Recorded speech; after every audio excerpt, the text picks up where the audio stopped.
Ons kyk op na die hemelbou.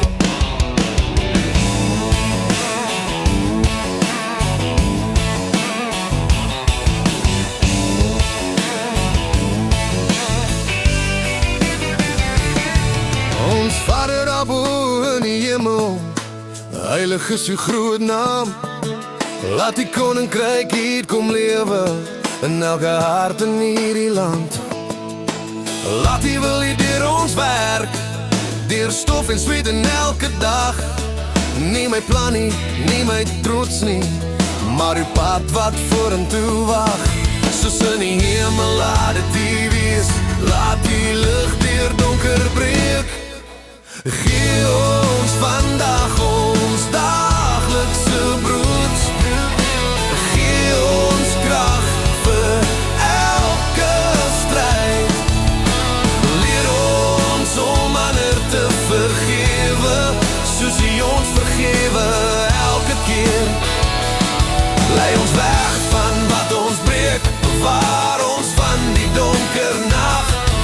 Want die koninkryk en die krag en die heerlikheid behoort aan U, vir altyd, altyd.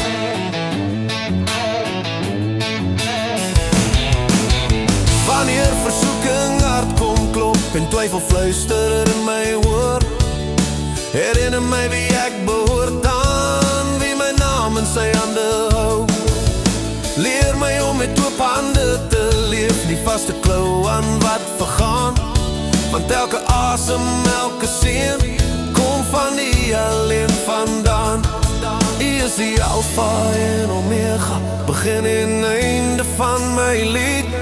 As ek val, tel U my weer op, U genade laat my staan. Gee ons vandag ons daglikse brood, in vrede diep binne. Laat U wil geskied, o Heere, in my huis, in my land, in my hart. Want die koninkryk en die krag en die heerlikheid sal vir altyd aan U behoort. Ons Vader daarbo in die hemel, ons vertrou U, Heere.